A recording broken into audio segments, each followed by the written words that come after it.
Tout de suite, je voudrais que Éric Gorde, président de la Chambre de commerce et d'industrie des Hautes-Alpes, que Jean-Luc Chauvin, président de la Chambre de commerce et d'industrie Marseille-Provence, et Stéphane Paglia, président de la Chambre de commerce et d'industrie du Pays d'Arles, viennent me rejoindre et prennent place en tribune.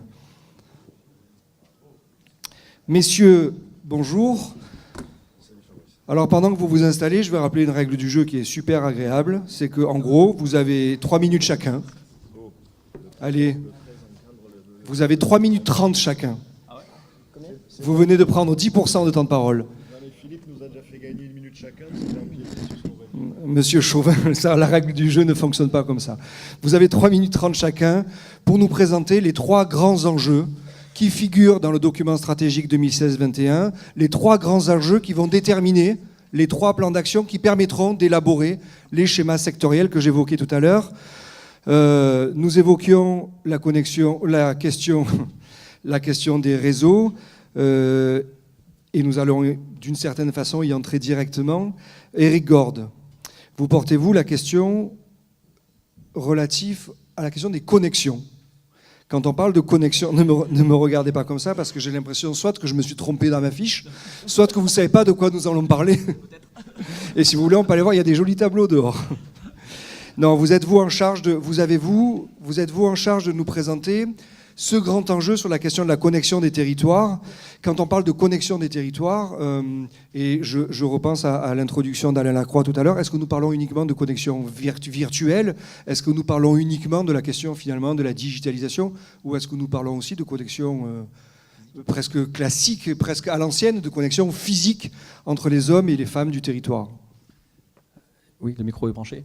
Bonjour à toutes et à tous. Alors au début, quand on m'a dit tiens, tu vas intervenir sur la connexion, on est certainement le territoire, les Hautes-Alpes, le moins connecté, que ce soit physique ou digital. Mais après réflexion, finalement, on est certainement aussi très concerné par tout ça. Pour 2 raisons. Un, je pense qu'effectivement, on a cette partie qui est sur le numérique, comme le disait le président Alain Lacroix, comme l'a dit l'économiste aussi tout à l'heure.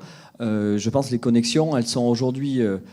on met tout et rien en même temps dans ce numérique, on ne sait pas trop comment le prendre. Et alors quand on est dans une TPE ou une PME, c'est encore pire.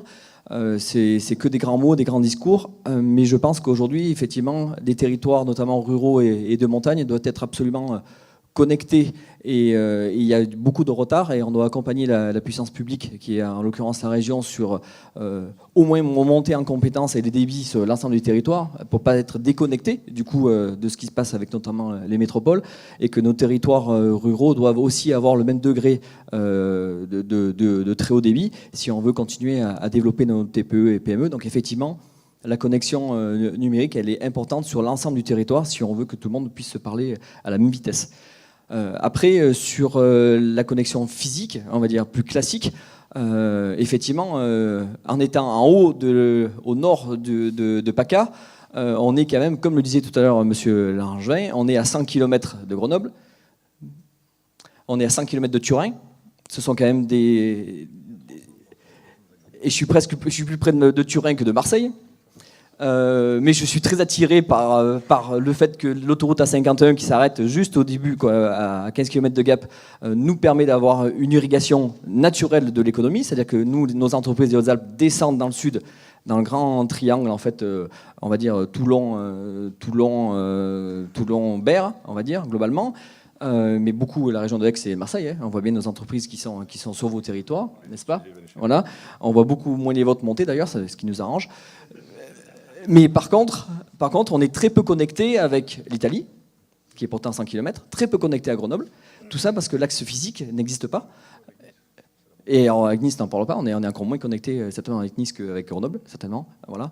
Et donc c'est vrai que la connexion physique, elle est impérative et elle crée de l'économie, c'est clair. Donc en fait, on est à la fois sur le digital et le physique, mais sur des territoires comme les nôtres, un peu enclavés, du coup, on a vraiment besoin de ne pas être oublié et d'être attaché à quelque chose et de faire très attention à ça.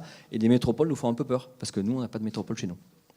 Elles vous font peur, sauf que si on réussit cet enjeu de la connexion, du coup, les métropoles, plutôt que de vous faire peur, peuvent être aussi un facteur de développement. C'est une vraie chance pour nous, mais encore faut-il l'apprendre et puis dire à nos entreprises que quand on arrive avec un gros tuyau de très haut débit, à quoi ça sert les amener sur les usages, qu'est-ce qui va révolutionner même dans des métiers les plus traditionnels, parce qu'aujourd'hui il y a beaucoup de patrons de TPE, PME qui n'imaginent pas ce qu'ils peuvent faire avec cette arrivée-là, et c'est notre boulot, les CCI, de leur dire prenez-vous en main et c'est à nous de les accompagner. Et je vous rassure, nous évoquerons tout à l'heure la question de la digitalisation qui est précisément une des réponses à la question que vous évoquez.